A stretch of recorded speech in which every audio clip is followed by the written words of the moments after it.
Hi friends, RRB ALP and technician jobs కు సంబంధించిన CBT2 examination ని ఈ మంత్ 21, 22, 23 తేదీలలో 3 షిఫ్ట్లలో కండక్ట్ చేస్తున్నట్టు ఆర్ఆర్బి అన్ని అఫీషియల్ బోర్డులలో వాళ్ళు లింక్ అనేది ప్రొవైడ్ చేయడం జరిగింది ఫ్రెండ్స్. దాంట్లో మన డీటెయిల్స్ తో మన ఎగ్జామినేషన్ డేట్ ఎప్పుడు, మన ఎగ్జామినేషన్ సెంటర్ ఎక్కడ వేశారు అని చెక్ చేసుకోవచ్చు. కానీ చాలా మందికి వచ్చే డౌట్ ఏంటంటే అప్పుడే మాకు ఆర్పిఎఫ్ కానిస్టేబుల్ ఎగ్జామినేషన్ ఉంది, అలానే డిఎస్సి ఎగ్జామినేషన్స్ జరుగుతున్నాయి, అంతేకాకుండా ఏపీ ఎస్ఐ జాబ్స్ కు సంబంధించిన ఈవెంట్స్ కూడా కండక్ట్ చేస్తున్నారు. ఇన్ని ఎగ్జామ్స్ ఒకేసారి క్లాష్ అవ్వడం వల్ల మేము దానికి అటెండ్ అవ్వలేకపోతున్నాము. దాన్ని చేంజ్ చేసుకోవడానికి లేదా ఎగ్జామినేషన్ సెంటర్ మాకు లాంగ్ గా వేశారు, దాన్ని ఏమైనా ఛాన్స్ ఉందా అని చాలా మంది అడుగుతున్నారు ఫ్రెండ్స్. దాని గురించి కంప్లీట్ డీటెయిల్స్ లైవ్ గా ఈ వీడియోలో డిస్కస్ చేద్దాం. ఈ వీడియోని ఎండ్ వరకు చూడండి. ఈ వీడియో చూసిన తర్వాత ఈ వీడియో మీకు నచ్చినట్లయితే కింద లైక్ చేసి పక్కనే ఉండే షేర్ బటన్ ద్వారా మీ ఫ్రెండ్స్ అండ్ ఫ్యామిలీ మెంబర్స్ కి షేర్ చేయండి. ఇటువంటి లేటెస్ట్ అప్డేట్స్ అందరికంటే ముందుగా మీ మొబైల్ నోటిఫికేషన్ ద్వారా తెలుసుకోవాలి అనుకుంటే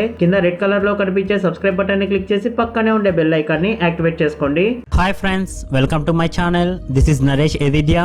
ఇది ఆర్ఆర్బి సికింద్రాబాద్ యొక్క అఫీషియల్ వెబ్ పేజ్ ఫ్రెండ్స్. ఈ వెబ్ పేజ్ యొక్క లింక్ డైరెక్ట్ గా నేను కింద డిస్క్రిప్షన్ బాక్స్ లో కూడా ప్రొవైడ్ చేస్తాను. ఇక్కడ మనకు హెల్ప్ డెస్క్ అని కనిపిస్తుంది కదా, న్యూ అని చెప్పేసి. కంప్లీట్ డీటెయిల్స్ కోసం దీని మీద క్లిక్ చేయండి friends. Second stage CBT help desk అని క్యాండిడేట్ లాగిన్ పేజ్ ఈ విధంగా ఓపెన్ అవ్వడం జరుగుతుంది. ఇక్కడ యూజర్ ఐడి అంటే మీ రిజిస్ట్రేషన్ నంబర్ అనేది ఎంటర్ చేయండి friends. ALP and technician jobs కు సంబంధించి యూజర్ పాస్వర్డ్ అంటే మీరు ఆన్లైన్ రిజిస్ట్రేషన్ ప్రాసెస్ లో ఏ డేట్ ఆఫ్ బర్త్ అయితే ఇచ్చారో ఎగ్జాక్ట్ గా ఆ డేట్ ఆఫ్ బర్త్ అనేది ఎంటర్ చేసి ఇక్కడ కనిపించే క్యాప్చా యాస్టీస్ గా ఎంటర్ చేయండి ఫ్రెండ్స్. ఇది కేస్ సెన్సిటివ్. లాగిన్ అనే ఆప్షన్ మీద క్లిక్ చేయండి. క్యాండిడేట్ డీటెయిల్స్ అని చెప్పేసి మీ registration number, name of the candidate, అలానే మీ ఫాదర్ నేమ్ అనేది ఇక్కడ చూపించడం జరుగుతుంది ఫ్రెండ్స్. దాని పక్కనే హెల్ప్ డెస్క్ అనే కనిపిస్తుంది కదా, సో దీని మీద క్లిక్ చేయండి. యువర్ సెలెక్షన్ అని చెప్పేసి click here to raise new query అని కనిపిస్తుంది కదా ఫ్రెండ్స్. దీని మీద క్లిక్ చేయండి. ఇది గ్రీవెన్స్ ఫామ్ అన్నమాట.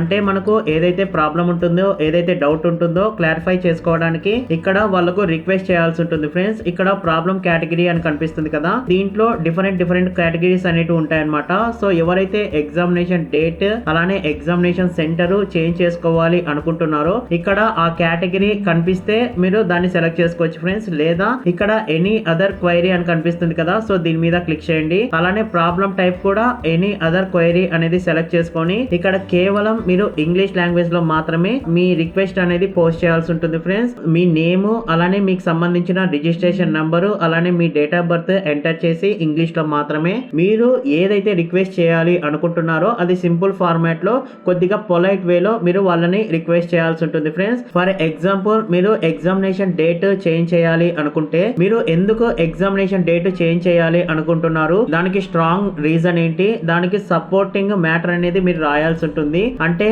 మీకు ఆ రోజే ఏదైనా ఎగ్జామినేషన్ ఉంటే సో దానికి సంబంధించిన డీటెయిల్స్ మీరు క్లియర్ గా ఇక్కడ మెన్షన్ చేసి ఇక్కడ సబ్మిట్ అనే ఆప్షన్ మీద క్లిక్ చేసినట్లయితే మీ రిక్వెస్ట్ అనేది వాళ్ళకు రీచ్ అవ్వడం జరుగుతుంది ఫ్రెండ్స్. విత్ ఇన్ 24 అవర్స్ తర్వాత అంటే మీరు ఇక్కడ సబ్మిట్ చేసిన తర్వాత ఇక్కడ చూడొచ్చు ఫ్రెండ్స్, మీకు గ్రీవెన్స్ స్టేటస్ ఆఫ్టర్ 24 అవర్స్ అని క్లియర్ గా మెన్షన్ చేయడం జరిగింది. మీకు విత్ ఇన్ 24 అవర్స్ తర్వాత మీరు అడిగిన క్వైరీకి వాళ్ళు రిప్లై అనేది ఇవ్వడం జరుగుతుంది ఫ్రెండ్స్. కొన్ని అవర్స్ అటు ఇటు కావచ్చు. గ్రీవెన్స్ అయిపోయిన తర్వాత మీరు ఏదైతే ఎంట్రీస్ చేసింటారో ఆ ఎంట్రీస్ కి సంబంధించి ఇక్కడ మనకు లిస్ట్ అనేది చూపించడం జరుగుతుంది అనమాట. ఇక్కడ ఎంట్రీస్ అని కనిపిస్తుంది కదా, ఇక్కడ మరి మీరు దాన్ని చెక్ చేసుకోవాలి అనుకుంటే ఒకటి కంటే ఎక్కువ మీరు రిక్వెస్ట్ చేసినట్లయితే ఇక్కడ సెలెక్ట్ యువర్ ఫిల్టర్ క్రైటీరియా అనే ఆప్షన్ మీద క్లిక్ చేసి మీకు ఆల్రెడీ గ్రీవెన్స్ నంబర్ అనేది ఇస్తారనమాట. ఆ నంబరు అలానే problem category, problem type select చేసుకొని ఇక్కడ సెర్చ్ చేసిన వెంటనే మీకు సంబంధించిన స్టేటస్ అనేది ఇక్కడ చూపించడం జరుగుతుంది ఫ్రెండ్స్. ప్రెసెంట్ అయితే మీరు ఏఎల్పి ఎగ్జామినేషన్ డేట్ ని